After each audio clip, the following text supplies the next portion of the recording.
Sunday evening. My buddy Justin just texted me with a deal that might be too good of a deal, but it's an hour away from us. Talked him into driving. He's got a brand new Ford. I think it might be a 2021, but it's sweet though. It's fully loaded. So we're gonna hook up the little buddy.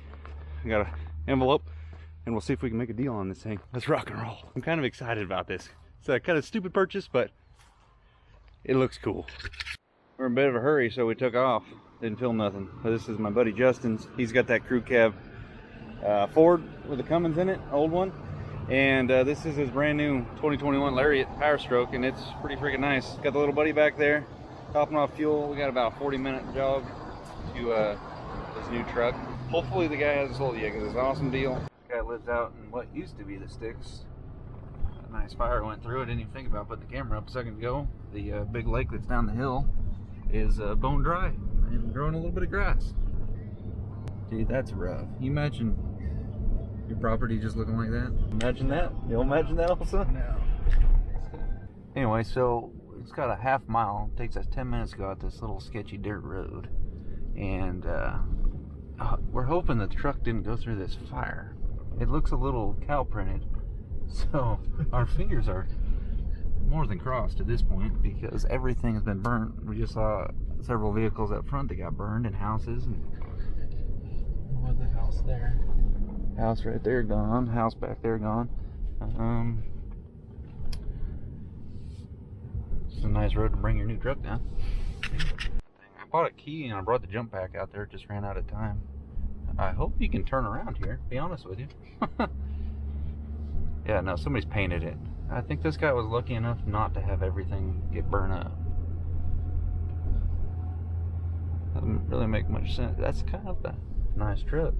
Alright, so he says it's a 98 engine, or 98 truck, right?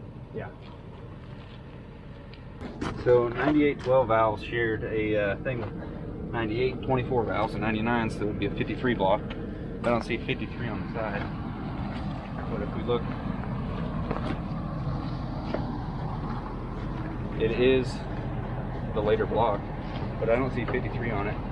Look down in here, turbo drain, standard spot, and then you'll have a secondary one right there. It's later block. So you see it? You can crawl up in there. You're about 53 block there, right? Yeah, I have had a couple of them. There's kind of a remedy for it, but like 98 12 valves, some of them will be 53 blocks. I don't see it on the side, but it does have the dual coil return, so that means it is a 98 block. So yeah, maybe dodge a bullet there. But who painted the truck? It was like that when we got it. Really? We just named it the cow truck. The freaking front of it burned? Burns up to the front. And yep. What? Because this was over here. We used to have. That was all full of old Mopars in there. Nah, man, I hate to hear that. Oh yeah. What's that truck lived, or was it not there? Yeah, that one. Yeah, that one lived. I think maybe just the corner of it's burnt. I don't know. I don't really want to take the frame, but if took the bed off the frame. Yeah. Because I didn't even until we got in the truck and he said that you had the bed to it. Yeah, yeah. Got the bed. I'll take the cat. Yeah. Yeah, we're common around. Yeah. A little bit more interesting when he said he's got the bed, and now get safe. I'll give you one of mine.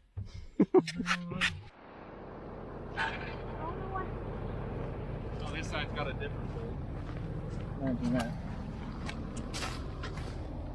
Didn't bring any tools. Didn't even know that there was a bed for this guy. Oh, maybe it was that size. He didn't want to go on though. Oh no, it was that size. I'm just not that good at life. Oh, Bed moved. so we're 2 for 2. Hopefully there's only 4.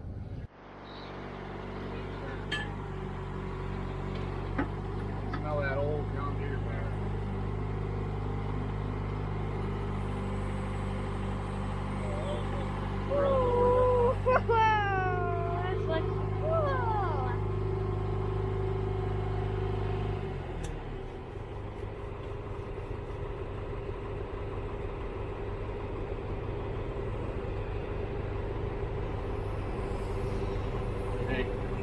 I would just leave some pressure on that hydraulics and right there. We'll leave it running so it doesn't fucking bleed down. Okay.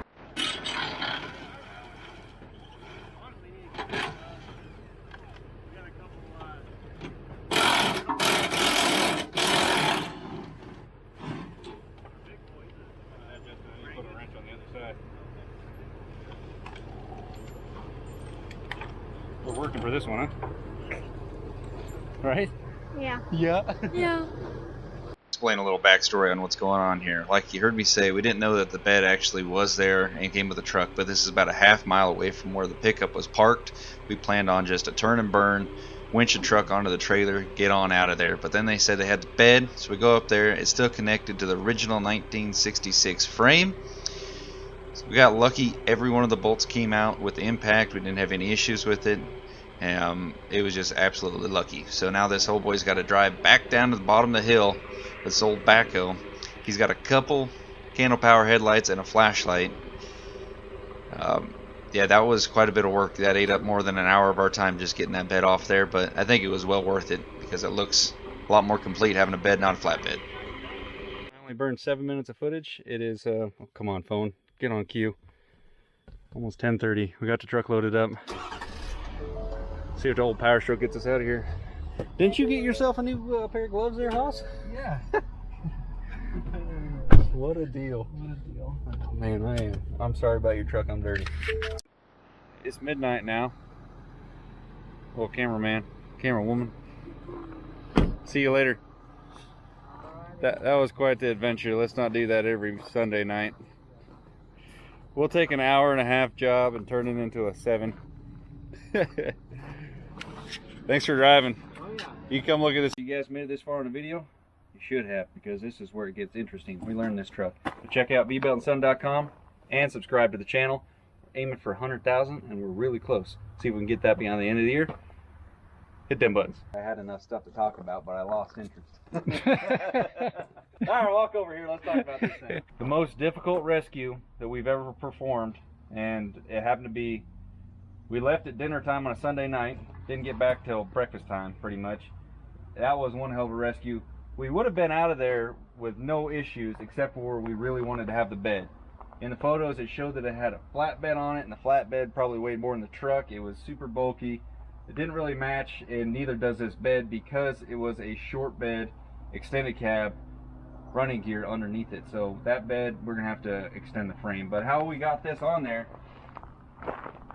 it took quite a bit of effort just to recover this bed. But it was all the way forward, had a ratchet strap on it, but it was kind of flexing everything. Took the stock Dodge bumper off the back, and we used it for the blocking so that the bed could ride right there. We were kind of worried the whole time driving home because, well, we didn't even know that it had a big stock bed with it. We thought it was just a cab. The guy gave us this strap because we were out of tie downs. We left last minute.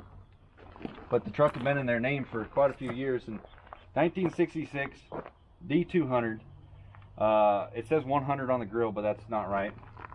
But I think these trucks, somehow, they don't rot out nearly as bad as like the cars do. Like Charger Challengers, any of those old Mopar Coos and stuff like that.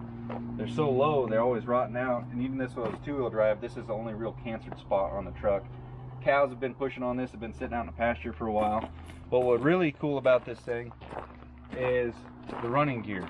Like I said, it is a 98 Dodge 2500 running gear. It would have been nice if it was a long wheelbase, but you know, we'll just have to extend that so it matches, so we can use that correct bed.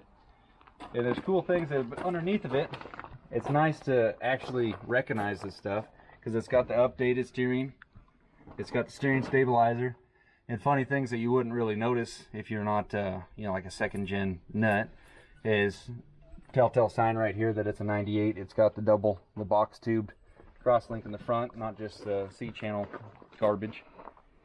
But it has a 200,000 mile powertrain underneath it. Brand new transmission, ATS stage 2. He gave paperwork to all that. Clean California title for the cab. And I mean, it better match the VIN. We checked all that stuff. Yeah, so that makes it really cool. But let's crawl up in here and you can just look at it just a little bit. I was honestly aiming to get a Ford one of these, but this popped up, and for the price we paid for it, I think the cab would have been worth that thing there by itself. We got a bunch of Dodge parts. We got a stack off of a Peterbilt, I think he said, buried underneath there. It's a little Peterbilt apparently. But look at the trans. Isn't that cool how the old trucks, you could just pop up the floor pan and work on a trans? Sucker fits. We were talking about, because there's not enough room for the radiator and the intercooler to fit back, or whatever, one in front of the other on the front there. So we were talking about moving the cab and everything, cutting into the firewall. This guy opted out of doing that. He's just got the intercooler up there, but I think I'm going to do it like a 4th gen. Those big intercoolers and drop it down below, and then put the rad in the front in this normal spot, because I like how that fits in there. We don't need to mess with that. Floors are solid. They sound a little weak in some spots, but I think I'll probably end up pulling the cab completely on this, gutting it all. I'd like to get the Cummins fired up, but he's got the steering hooked up, got the brakes hooked up. The easiest thing was just getting it on the trailer. The little buddy Diamond C came in the clutch. Just got to pull out a few dents here and there and repair some stuff. These trucks are cool. These are definitely cool. It'll be painted to match the Challenger, and the Charger will be painted to match that. So just got a little bit of work to do. Charger's gonna get fixed first. I'll show them the other side just while they're there. Well, we got them talking. It does have some kind of a lift on it, and you said you needed one of these for your new trailer there, Bobby. Look at that. We just got to break the bolt thing to get it out of there. Came with 1 license plate. Not that that really matters, but we got a little cancer here and here. But that's not really that big a deal. A patch can fix that. That's not a whole door panel. I wonder if this one opens. It looks like it's been racked. Oh, it does. Look like it's been racked back a little bit. 1966 though. Who still painted this thing? They didn't know. They said that's how they got it. Really? I think a church probably did. And they might have had the kids involved because they wanted to be a cow. Check this out though. Works. Works better than my window. Yeah, I know, right? They got safety latches.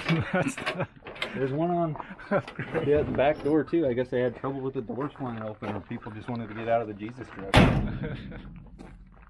Well, I don't think back then all those people that are always, it's a Ram, it's a Dodge Ram, even ones that say Dodge Ram on the title or whatever, they always call them Ram now. I hate that, but I'm not really sure if Ram was even involved when this thing was a Dodge. It's Dodge. Ram was thought of at this point. Yeah. Somebody rammed a Cummins into this thing, and it was awesome. The control arms, aftermarket rigs, turnkey kind of ready to go underneath. You just got to wire everything up. Got to put a key in. I'm excited about it though. At first I was like, man, the frame's like pretty nice on this thing. No, it's got a really nice frame for a 66. Dang. I was like, hold on here. I'm glad you noticed those little details. Well, what first caught me was the Mopar fuel filter on it. Yeah. I was just like, the fuel filter threw it off. The ATS trans deep pan down there. yeah, and then I looked and I was like, Oh, okay, yeah, this is show not a... them. Whoa. I guess one thing before I end this video is a lot of people, they get a lot of people message or email and DM stuff like that asking about how to swap the truck. Swapping a Cummins into a 2nd gen Dodge is easy. Everything just bolts in. That's not a big deal, except for when it comes to all the wiring and stuff. But then when you're putting a different transmission in it, you got to get new drive lines. That's like the expensive and annoying part. Then getting the pedals and all that kind of stuff. Having an automatic underneath this is cool. I'll crawl up there to show them that it's got the same shifter the yellow truck's got too. Yeah, so that'll work good. We're not stick shift swapping this one. We got to utilize that automatic shifter. But when you're putting a Cummins in something old school like this, like what Justin did, he's got 12 valve in his crew cab long bed Ford. It's like 70. You got to get all new drive lines. You got to make custom engine mounts and all that kind of stuff. Cool thing about this, until I found out that the bed doesn't fit. I didn't even know it had a bed. I keep saying that because I had no intent of having a bed. But the cool thing that stood out at first is it's just a cab set down on top of the Cummins. That way everything underneath is all intact and ready to go. And that's the ultimate donor package right there. He took a living, breathing, working truck, which I'm kind of against, sold the cab and stuff off of it, and put this thing on there, which for the price I'm happy with now, because I'm happy with that. It'll be a little bit yet before we get this thing going, but Bobby Hill, Justin will come over. We got to finish the charger first. Yeah. Better start finishing other projects here. That's all I got is a charger. I know, you sold all your other projects. To figure out the air conditioning, because I ain't gonna build a freaking truck or a car without no damn air conditioning. I didn't have air conditioning until I got my new truck. Well, you're not me. All right, climb up. Show him the shifter. Dude, once we figure out that is gonna be money. I don't think you're gonna find a Glock in this thing. You'll find 1911. Yeah, laugh, pull out some. Oh, the hinge is a little bit. It's hinged right it's there. hinged. Yeah, somebody had done it before though. Just needs a little W. Dude, look how freaking solid the dash is though. This truck is in actually pretty damn good shape. This is one of those. I don't know, even like the solid spots of the floor compared to the spots that I can see through just a touch, like they don't sound like That's they're your that much air tougher. conditioning. Oh yeah. Dude, Here's the air conditioner right here. How do you open? There it is. Goes up. There it is right there. Air conditioner. I'll talk about the truck a little bit. It was a two-wheel drive truck, I think. Yeah, two-wheel drive. Had a 383. The guy said that his family had driven it. Like it wasn't something they just got and parted out for this. Got skid pans, got an air cleaner, got wire and harness. Is this I'm gonna take this and put this in my truck. I don't know, right? I don't know why they got rid of that. That was probably Your truck does it all the time. what? Dude, look at this. You find me. Got the wiring harness for the old truck. I thought this was one for, yeah, this is for the old truck. The one that we're currently in. So we're gonna have to rewire this thing. No plug and play anymore. No, not today, Bobby. Oh well. I'm looking forward to working on this truck, mainly because I know everything underneath it, and we just gotta infuse that to the cab. Yeah. With that charger, that's all, That's a whole new world. we gotta learn all that. Old school crap. Old school badassery. Oh, what a smoky day we have here in California. You gotta leave this. Democrats will be pissed. Alright. Thanks for watching, everybody.